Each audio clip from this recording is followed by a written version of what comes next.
Saudara Roy Suryo Noto Diprojo, laki-laki usia 52 tahun, sebagai tersangka dalam kasus ujaran kebencian ini.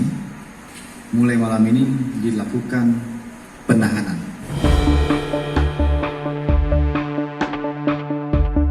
Sahabat Kompas.com, mantan Menteri Pemuda dan Olahraga Roy Suryo ditetapkan sebagai tersangka dalam kasus dugaan penistaan agama terkait meme stupa Candi Borobudur yang diedit mirip Presiden Jokowi. Ia dijerat pasal berlapis, mulai dari pasal Kitab Undang-Undang Hukum Pidana atau KUHP hingga pasal Informasi dan Transaksi Elektronik atau ITE. Menurut Kabid Humas Polda Metro Jaya Kombes Pol Endra Zulpan, Roy Suryo ditahan selama 20 hari ke depan untuk keperluan penyidikan sejak Jumat 5 Agustus 2022. Penyidik memutuskan mulai malam hari ini terhadap Saudara Roy Suryo Noto Diprojo, laki-laki usia 52 tahun, sebagai tersangka dalam kasus ujaran kebencian ini. Mulai malam ini dilakukan penahanan. Hal ini dilakukan karena ada kekhawatiran dari penyidik yang bersangkutan akan menghilangkan barang bukti dan sebagainya, sebagaimana tertuang dalam pasal 21 ayat 1 KUHP. Tak terima atas penetapan tersangka itu, Roy Suryo kemudian mengajukan penangguhan penahanan. Kuasa hukum meminta agar Roy Suryo dijadikan tahanan kota. Ini artinya tersangka wajib melapor pada waktu yang ditentukan dan dilarang meninggalkan kota tempat penahanannya.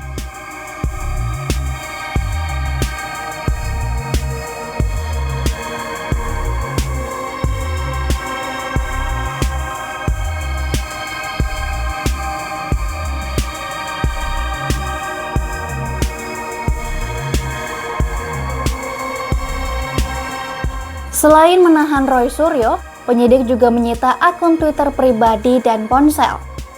Sama seperti waktu penahanan, penyitaan akun Twitter tersebut juga dilakukan mulai Jumat 5 Agustus 2022. Menurut Zulpan, penyidik menyita sejumlah barang bukti tersebut agar tersangka tidak menghilangkannya. Sebab dengan akun tersebut, Roy Suryo mengunggah meme stupa Candi Borobudur yang telah diedit itu. Beberapa barang bukti yang disita mulai malam ini oleh penyidik terkait dengan tindak pidana ini, diantaranya adalah akun Twitter Saudara Roy Suryo, yang mana akun Twitter ini juga digunakan untuk mengunggah yang menjadi persoalan pidana. Kemudian handphone atau HP Saudara Roy Suryo juga disita. Kemudian handphone dari saksi atas nama Ade Suhendrawan juga dilakukan penyitaan. Tentunya penyitaan ini dimaksudkan karena barang-barang tersebut memiliki keterkaitan dengan tindak pidana yang dilakukan.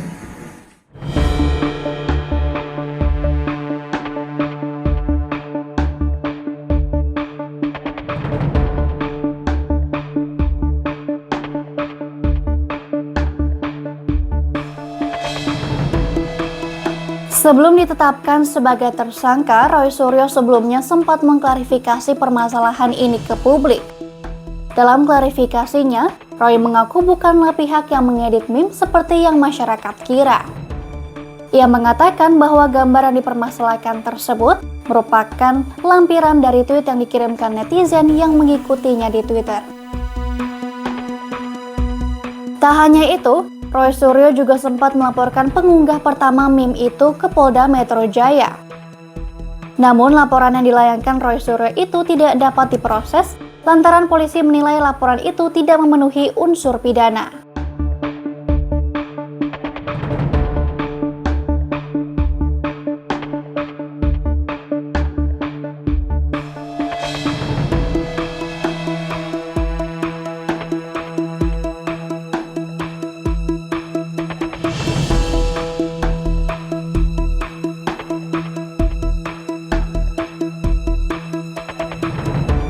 Sebelum akhirnya ditetapkan sebagai tersangka dan ditahan, ternyata polisi sempat memutuskan untuk tidak menahan Roy Suryo. Penyidik beralasan Roy Suryo sempat mengeluh sakit saat proses pemeriksaan berlangsung. Atas pertimbangan penyidik tidak melakukan penahanan terhadap Roy Suryo.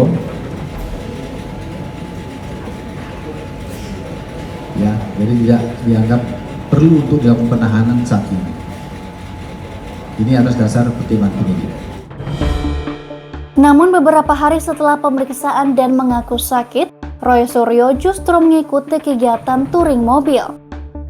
Hal ini diketahui dari video kegiatan touring yang memperlihatkan keberadaan Roy Suryo beredar di media sosial. Dari hasil klarifikasi, Roy Suryo berdalih bahwa dirinya masih dalam proses pemulihan kesehatan ketika menghadiri acara tersebut.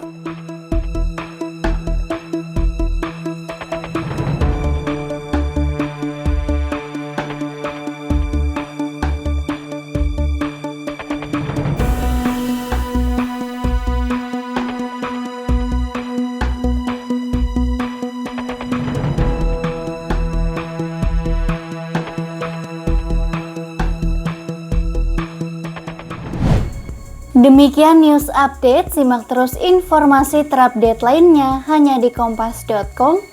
Jernih melihat dunia.